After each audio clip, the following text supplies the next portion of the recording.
Hello everybody and welcome back to another episode here on the Hermitcraft Amplified server. Bam! We destroyed a torch. And we're going to be working on the potion room today. Yes, we are. I've just had a little bit of fun chatting to you guys, believe it or not. Digging out this entire area, having a chat about this Total Biscuit video that I watched about advertising on YouTube and YouTube as a business and all that sort of stuff. And I really wanted to talk about it and put it in a video. So I've just been clearing out this area doing that, and I decided I'm going to put it at the end of the video. So for the first half of this video we're going to be focusing on this project, continuing with it, working on the whole potion brewing setup, and I'm going to reveal to you which kind of setup it is we're going to be using, because I've had so many suggestions for different potion brewers. No one that I've seen has suggested the one that I want to use, which is one that I featured on my channel. It was made by Ease and it's going to be perfect for what I want to do here. So the objective, I guess, this episode will be to build 2 more of these pixel art bits. Then we're going to go behind and start building the potion brewers and talk a little bit about the logistics of setting all of that up. But before we get to that, let's go check on the Nether wart farm, because I was thinking this thing's great and it's going to be great in the future. It's going to, I reckon, have the right amount of output for topping up our potion brewing farm. You know, I don't use them a lot, so some nether warts from time to time is going to be great. You're going the wrong way! You're going the wrong way! Go the right way! That's right. Go this way, but go slow. Oh, we'll get there in the end, and now we're going to be stuck inside a block. So, what was I saying? Quick, hold down right click. This is not going to provide us with enough nether warts just for the beginning. In the future it's going to provide us with plenty of them for making our potions, but to begin with we're going to need like a big stockpile to fill up all of our potion brewers. So in order to do so, what I plan on doing is grabbing all of my soul sand and making a massive patch of it on the surface, and then just filling it up and harvesting it there as well. So we got a reasonable amount, just over 2 stacks, and we sort of replanted most of it. I might have been able to bin a little bit more efficient. Now what I've noticed is when I'm planting that usually none of them land on the ones on the sides, but you can see here we got some on the ones on the side over there. Either way, we don't need to stress about it too much. Let's head back up to the surface and grab our soul sand. I think we've got like 3 stacks of it in total, and I might go and harvest some more. But the idea is basically to build a big patch of it on the surface. It's going to be easy to place down. We can instant mine it back up with our shovels, so it's going to be a temporary farm that will get us like a ludicrous amount of this stuff to get going. So there's some soul sand, but I think I actually put it in one of the chests over here. Will we ever find the soul sand? Aha, found the soul sand. There we go. So we're going to put down that many and just grow ludicrous amounts. I've said that like 2 or 3 times now of nether wart up here. So I'm just going to place all this down quickly.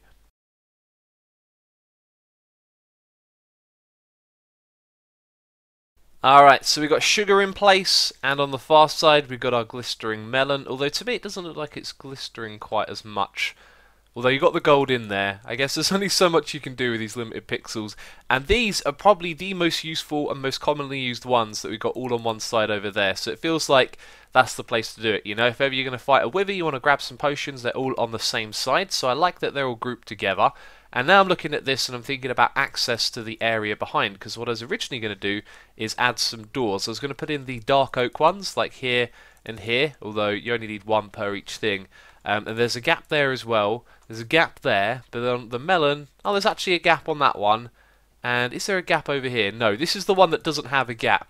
So we could have an individual door on each one, but I think what would be better, and would give us a reason to do some more building around here, would be to have like an entranceway on the side here. So you can see our curve on the inside isn't matched by the curve of this. This isn't as fast moving around. So somewhere here we can really kind of bring it out and have a little entrance, and then that will help sort of tie the room round into this curve. Over here we'll have like another entrance into the room. We've still got to build like the elevator or the way of getting up and down between each of these floors, and it's just something that I haven't got around to doing yet. But then we can come back to this area right here, and this is where all the potion brewing is going to happen. So now that we've got that done, I'm going to dig a little bit over here as well, just so we've got a couple of ways in and out.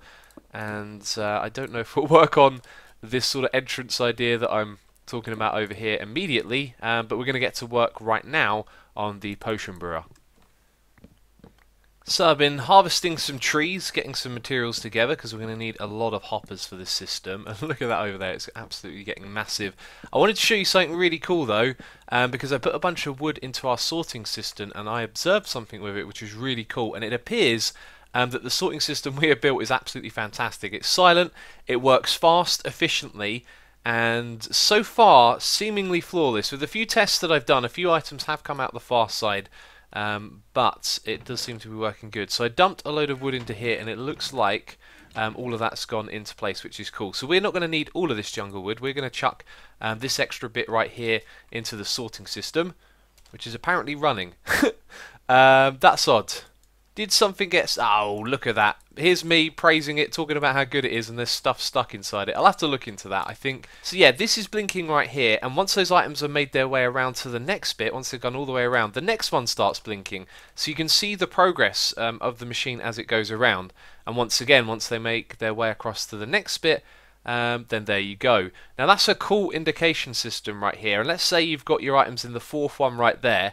That'll blink, but then all the items will go into the fourth row, and then they won't blink any further, and eventually the ones behind them will stop blinking. So what I've been thinking of doing is taking this redstone right here, running it underneath this, and extending it to the front, and having a group of lamps on the floor. So when you're watching all of this sort, there'll be lamps just here, blinking on and off. So you'll put your items in, and they'll start blinking from this side all the way to the other, and you can sort of see the progress of them. So if you put in wood, they're going to stop blinking, or they'll be blinking somewhere around here, and then it won't go any further because they wouldn't go any further because that's where your wood is. So then if you see items going further, you know something's gone wrong somewhere. So if we go over to this side, let's actually have a look at how many items have come through. I think there was some stuff left in from when we first built this. Yeah, and that's it. So absolutely nothing else has come through to this side, which is really promising. So the potion brewer that we're going to be using is the Splash Potion Dispenser. I made a tutorial on this on my channel before. As always, link on the screen and in the description box if you're interested in it. This was made by Ease. I came up with an idea for a way to brew potions, and I couldn't really do the redstone, and Ease managed to make it very compact and very elegant.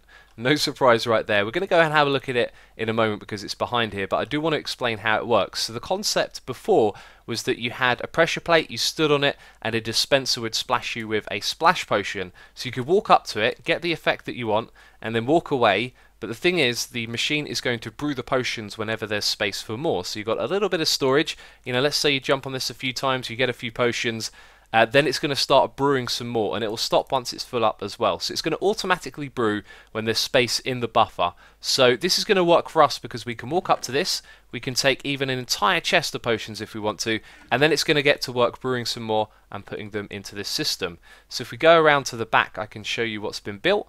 This has been slightly modified. I'll explain exactly why. But I'm going to walk you through how this entire thing works. So at the bottom we have a buffer, that's the chest in the front, then these hoppers and an additional chest here. This is going to be like the storage for the potions that are already brewed. And this is where the whole machine starts because there's a hopper pointing into this chest right here. So whenever this becomes empty, i.e. let's say it's full up and we take 5 potions from the front, then it empties into the chest below, and then that's when this thing is going to get activated because this comparator is going to turn off. Now at the moment the redstone isn't in the correct state. I haven't put any of the ingredients in. I've just built the very basics so I can explain this to you. So obviously I need to do that. But that's going to, let's see, it's going to power this torch, yes, because there's a piece of redstone there. It's going to send a signal up to the top, which is going to power the droppers, and they're going to put the ingredients into this hopper in the correct order. So we'll end up with nether wart, magma cream, and piece of redstone to make our potion. Now the nether wart's going to go straight down into the brewer and start brewing, but when there's ingredients in here, it's going to turn on this comparator, so that's going to turn off this torch, and it's going to turn on this bit of redstone in the block below it, which means this hopper's currently locked. It's going to have 53 items in it, and this is like a mini timer. Once that turns on, they're going to flow into this side over here, and because of this block being powered, it's going to be locked, which means this comparator turns on, it turns on this bit of redstone, which locks the hopper at the bottom. So once the ingredients are dispensed, we're going to lock the hopper at the bottom, which means the potions can't go out until it's finished brewing, which is a really cool system. Then once the last item has left this hopper right here, it's going to take 53 blocks moving back into the other side, which gives it plenty of time to brew. Then this unlocks and the brewed potions drop down below. At which point, if we've taken like, you know, an entire chest worth, they're just going to flow straight through. This dropper's going to become empty, and hopper, and the whole thing is going to start over again. So the other thing that happens is when the items go into here, this piece of redstone turns on, this torch turns off, which means that this right here becomes unlocked, because at the moment the hopper right there is locked, and this is going to be full of water bottles. So that means that they can go into the brewing stand once the ingredients have arrived, and then it starts making the potion.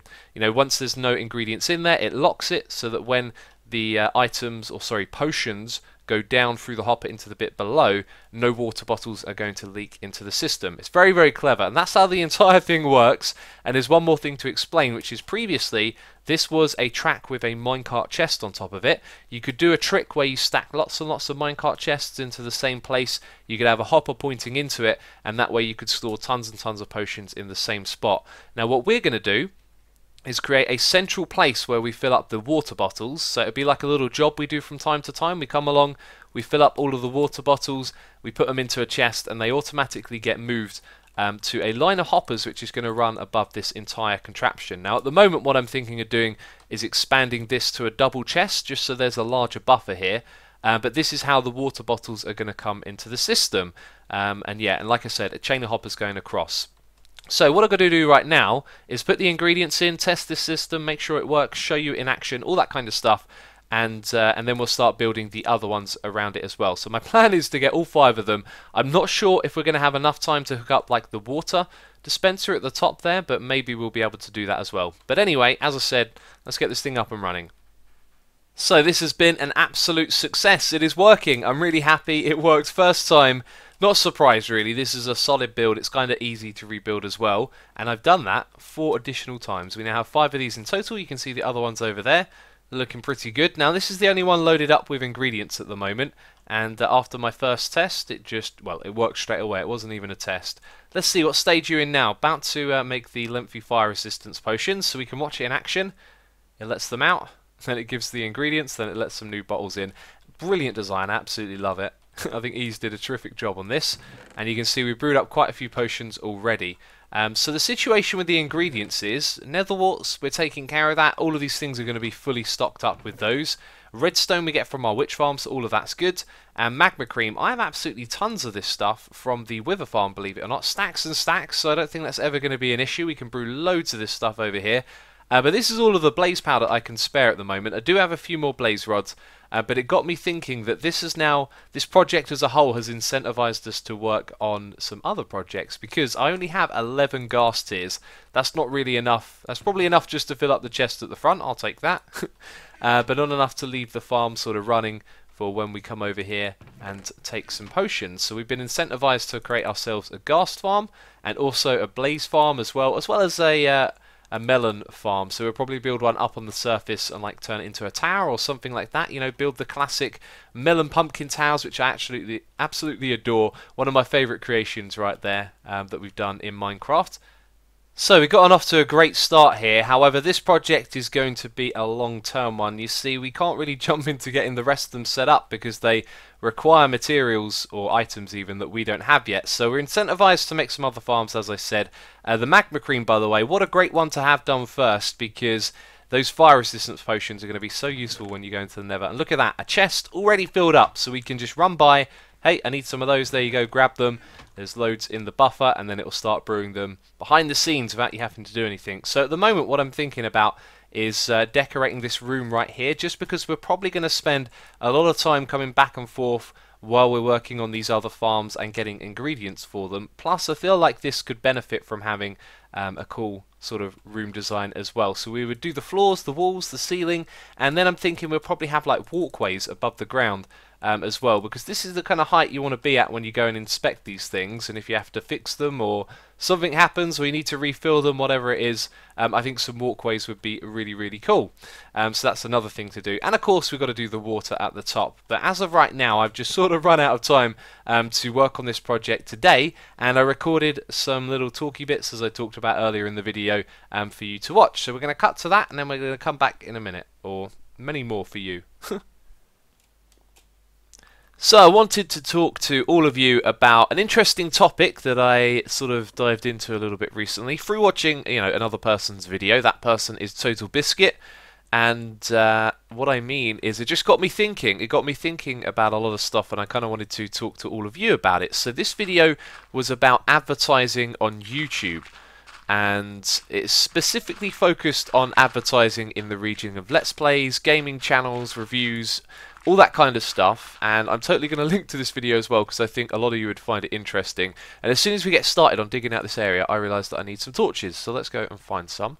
But it got me thinking. I wanted to talk to all of you and express some of the things about my channel, and it kind of got me thinking on a lot of topics. So let's start off with the basic point that there is advertising on Minecraft, sorry, on YouTube. I don't know why I said Minecraft. Well, partly on Minecraft as well. Basically, when you're watching videos, the idea here is that you're watching someone play a game and they enjoy it and it's all kind of cool. Whereas actually, as well as that, there's also a business aspect to that people get paid to make these videos. I get paid to make these videos, and that is done through advertising revenue. Now, some people get paid on deals where, you know, someone says, can you, do videos on my game? We'll pay you money for it. That could be on a Minecraft server or on actually like an entirely separate game. Looks like we found a caving network. Amazing. Oh, this goes back into the ravine, doesn't it? So we won't bother lighting all of this up just yet. Just make sure it's not so bad.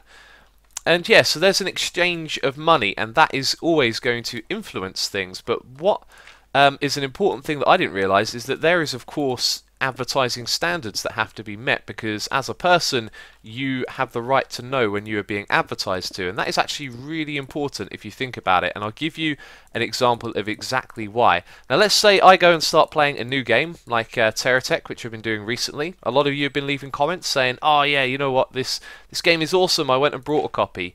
Well, that's because I kind of have an influence on you. If I enjoy something, if you go and watch my video, you tune in to watch it, and I'm raving about it, this game is amazing, I love it, then you're probably quite likely to go and check that game out and buy it because you watch my videos, you like the same sort of things that I do.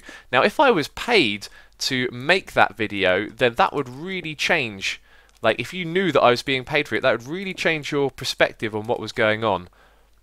Also, I'm clearing this out really high. I don't think I actually need to do that. Let's go for, like, as high as that. Wait, let's go underneath that right there. So that massively changes the scope of the video that you're watching when you realise that, oh wait a minute, someone's being paid to make this. Does this change what's happening? Now, I want to let you all know, make it very clear, that I have never been involved in that at all, and everything that I've done on my channel is completely genuine. I play games that I like. Sometimes I have been given a free copy of a game, but that's because I've actually asked for one. I've gone and said, hey, can I get a free copy of this? Now, apparently, even that would count as advertising in the eyes of the law, so I might have to, in future, run some sort of disclaimer or something like that. I really need to go back and watch the video again so I fully understand it.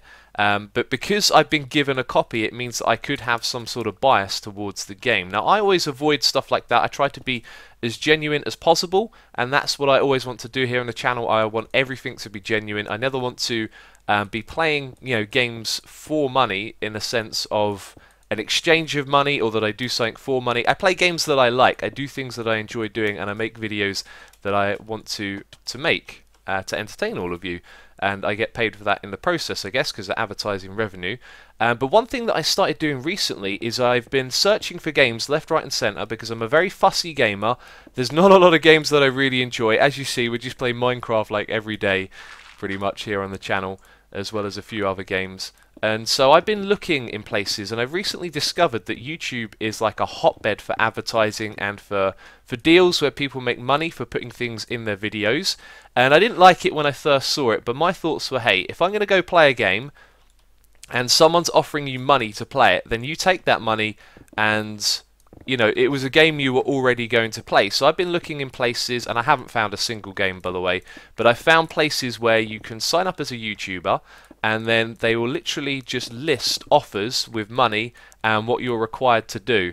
And I found the whole thing a little bit shady. I didn't like it at first, but I thought, look, if I'm here to find a game and I'm literally looking for a game, if there's a little bit of a price tag with it, then that means that I just earn a little bit something extra on the side. But at the end of the day, I would be purely playing a game because it was the game that I wanted to play and make videos on, if that makes sense.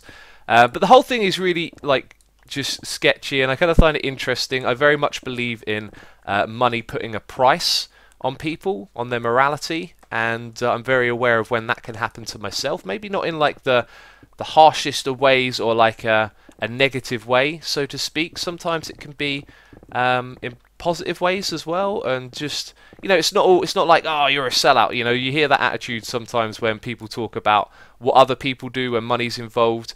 Not talking about that, not talking about extremes. I just think there can be subtle influences and things that you don't think about how money might affect you. My inventory wasn't full. Am I just picking up these blocks with a little bit of lag? I think that's what was happening. Yeah, so we're clearing out this space, by the way. I need to think about how much space we actually need. 1, 2, 3, 4, 5, 6. I think we're going to go back by like 9, and then that would be where this is already. So let's continue doing this. So there is actually an exception to everything that I've said so far, where you could technically say that I have in some way been paid to make videos, and that is with my server. And I want to make it very, very clear for all of you that I have a business. I have a legitimate business to take the money that I get from YouTube, to pay tax on it, to pay tax on all of my donations, and do everything by the book. And that my server is a part of that business, which means it's technically a for-profit server, and by making videos on it, I am technically advertising it as well. Now, obviously, I'm not doing that because of the money. It's genuine. I want to help create this community, be a part of it, and promote it through doing these videos. And one thing you should know is that although my business is a regular business, it's not a non-profit entity. Everything that happens on the server, all the money that goes to it, is sort of calculated separately. Everything is paid tax on, it's all done legitimately, but then all of the money that donations create on my server, they then are accounted for and become the funds of the server for paying its bills. And I don't take a penny from it, no one else does, and if ever anything there changes, we would of course inform the community. But the way it works at the moment is that all the excess money that we have to run the server is there to say the server can stay up for X amount of time. And at the moment, I think it's something like 4 months. If everyone stopped donating tomorrow, then the server would stay online for 4 months. Now, everyone isn't going to stop donating tomorrow, which means we'll probably be keeping the server online for a long, long time. And let's say things keep going well for like a year, then it means we can say, look, the server's going to be online for another year. Even when some people lose interest, there's not much donation money, which might happen. We obviously don't want that to happen, but it means the server gets to stay online. So every single penny that goes towards that server through donations, with the exception of tax and like PayPal fees, etc., that all goes back into the server. But it's just very fascinating to me that could then mean that I am technically advertising the server, and I think I do actually need to run a disclaimer on it, even though my server is non-profit. So I'm going to be doing some research and looking into this stuff. I don't think there's much of a rush. I think it's a case of you're probably never going to be found out, but I want to cover my back and make sure I'm doing things right, or the way they're supposed to be done legally. Yeah, and one of the other things when it comes to all of that is that I have seen channels out there where I know about these deals because I look them up, where you get paid to make videos, and I see other people doing it. You've seen perhaps faction server let's plays and stuff. There's constantly emails coming my way with offers to make those videos, and I don't accept any of them, but I know there's people out there doing it, and I'm not going to name names. It's just speculation. I'm looking at someone else who's put out a video, and I'm thinking, yeah, I've seen the offer that's going around for this server, and it's just something to think about when you're watching videos, that sometimes there's money behind it and business, and it kind of puts an interesting perspective on it. And as Total Biscuit said in his video, some people have actually then said, try to meet the rules, and at the beginning of their video they say this is a paid-for Let's Play, and they've said that people actually tune out when they hear that, and that's because they've got no interest in a Let's Play that's been brought, because they know what the reason behind it is. So it's all just fascinating stuff that's got me thinking and got me wanting to chat to all of you. And I do enjoy doing this from time to time, having a little natter away. So I wanted to also then talk about another thing. A while back, I made a sort of announcement that I was going to start streaming because I got a partnership that I was going to accept donations, because I wanted to move out and get a house of my own, and I wanted to update you on the situation there. Basically, I started live streaming, started looking for a house, and quickly realized that I did not have the time to do it. The time you need to put into looking for a house, I barely had time to look through the paper each week. I am a busy bee, constantly working on videos. It's what I love doing, and it's also my job, so I need to keep earning money. But the deal is, when it comes to getting a house for me, the price of houses are going up faster than I can save, which is one thing. And also moving out is going to be a big risk as well. So I've been sort of umming and ahhing about like how this is going to happen. I've realised that you just got to make it happen at some point. So I'm looking at January as, oh, is this chest going to like fall now? I didn't even need to come back here, did I? So yeah, I've been looking at January as the next opportunity to scale back everything that I'm doing. Drop to like 2 live streams a week, maybe even 1. Do less videos, and then make that my opportunity to like get a house within a month, which sounds pretty crazy, but you know, a month to 2 months tops, because it's going to take up a lot of my time. But the thing is, I'm going to be skimming it. I'm really going to be, you know, if I get a house, it's a case of I'm not going to have any savings. Everything's going to go into it. I mean, the house itself is an investment, but I am basically, you know, going to be skint, so to speak. So I've been thinking about setting up a Patreon, and this is something I'm not going to rush into doing. I was kind of against Patreon when I first saw it, but now that it's been around for a while, I've seen what it actually does for people. And I kind of feel like maybe it's not as bad as I thought it was at first. So I've been considering setting up a Patreon, and the whole time that I've been thinking about it, I've been thinking, well, there's no like goals for me to put down. I've got everything that I need here. But then I remembered, when I move out, I can really go next level with the recording. I can make a studio room to record in. We can go for the proper microphone and audio equipment, you know, soundproofed room, all of that stuff, which I can't do at the moment because basically I have a microphone that cuts out a lot of background noise, and even then in this environment it still picks up a lot of what goes on in the house. When I use my other microphone, you would hear like all the noises, all the rumblings around, opening of closing of doors that's happening like right now actually. You would hear all of that, and there's like no way I could ever really, you know, turn this into like a professional recording setup, so to speak. So what I've been thinking is that some of the Patreon goals can be literally, you know, like there's a price barrier, and when that's met, it means that I can afford to buy, you know, soundproofing gear, microphones, and all that kind of stuff for video production in you know, in the new house, because that would be one of the reasons to get one, is to be able to do this properly. And once I move out, you know, I'm not going to have any money to buy all of that. So the big thing on my mind when it comes to Patreon is that the Patreon server seems to be the thing that people really, really like, and we're full. We're going to have to go all the way back to the top. And I'm not sure that I can do a vanilla Patreon server. The reason why is because if let's say I go, right, we're going to do a vanilla Patreon server, that's now a chunk of time each week that I need to dedicate to that thing. You know, I'm not someone who's just going to make it and never go on. If I do that, I would definitely be invested in a project like that, because I love survival Minecraft. I've done it before. I've done projects with you know, promoting vanilla servers like GeoMine, as some of you may remember, going a long way back now. And yeah, it would be something that I would need to put my time into. I want to promote, be a part of it, and I've already got a server as it is, which I constantly feel like I need to put more time into. And so it's very much a case of feeling like that's going to be another time sink where I really need to free up more time, especially if I'm going to look for a house. So I want to put it to you guys. What would you suggest? I would like to know what you think about Patreon. If you've got any suggestions, if you've got any thoughts, feedback, leave it in the comment down below.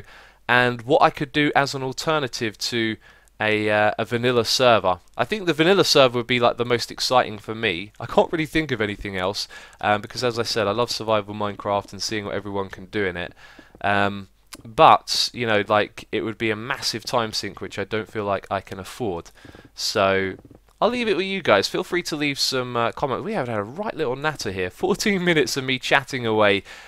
Check out that Total Biscuit video in the description box, and give it some thought. Think about it, because it's interesting how money puts, you know, a different perspective on anything, especially if you're watching a video and then you realize, oh, this has been paid for. Then you know, you realize the content is different. And I want to assure all of you as well that I always plan on staying genuine. You know, this is what I want to do. I'm in a privileged position of picking out games that I think look fun and playing them, and I want to keep that going, you know, forever, really. I don't want it to ever change. I don't think it ever should or could change. But that is my plan, to always keep it genuine, you know, because I couldn't really like do it the other way. And yeah, so it's been a nice little chat. I hope you've enjoyed it, and of course, leave your feedback down below. The room is changing, yes, I know. I just listened to my recording there back again, and I was actually really pleased. I felt like I expressed myself sufficiently. Except for one little bit. There was one little bit that I was trying to talk about where I felt like I didn't really get the point across, and I was thinking about the best way to put it. So, in regards to the whole term, people calling people a sellout or something like that, I would, when I was younger in my youth, look at particular people or figures in mainly the music industry. That was the kind of thing that I've always been into, and I might have seen them as being a sellout, air quotes. And then, now that I've been accused of being a sellout, which has happened, I've had comments, people calling me a sellout and stuff, it made me completely change my perspective on what that could potentially mean. And I think it's one of those things that you've got to realise that money, is in every single part of life. So someone might call me a sellout because I make these videos and I get paid to do it. Whereas, why wouldn't you want to get paid to do it? Because you need money to live. I don't want to live in a world where money dictates absolutely everything, like it seems to do, but you need it to survive. And if you can get, if you can do that by playing your favourite game, then what on earth is wrong with that? But there you go. Hopefully some of you can understand that. And yeah, let's talk about the room a little bit here. So I want to keep it really clean, nice and simple. We're not going for an amazing work of architecture here. I built these scaffolding walkways. I really like them because I was thinking, man, this room, like, you want to be at this height when you interact with the potion brewer, and it'd be nice if they're like little walkways. And so I was thinking, how can we get something that looks sort of industrial? And I got the iron bars and I thought, yep, that's going to work. And then I looked in my wall chest, we had loads and loads of this colour right here, and I thought, perfect. The one thing I'm not sure about is, do we want like support struts or anything like that, sort of going down like this so they look like they're propped up? That actually looks quite nice. I might put another one. Now, why do you line up with that one but not this one? I'll have to investigate that. Something's off there. Have I put you one too close? Oh no, this one's one over. Okay, right, we're going to move that. We're going to sort that out. But anyway, that's going to be it for this episode. I'm going to finish up doing this room at another time. That link to the Total Biscuit video will be in the description box down below if you want to check it out. And of course, also the Potion Brewers as well will be down there. And that's going to be it from me this episode. Do hope you have enjoyed it. As always, thank you ever so much for watching, and I will catch you next time. Bye-bye.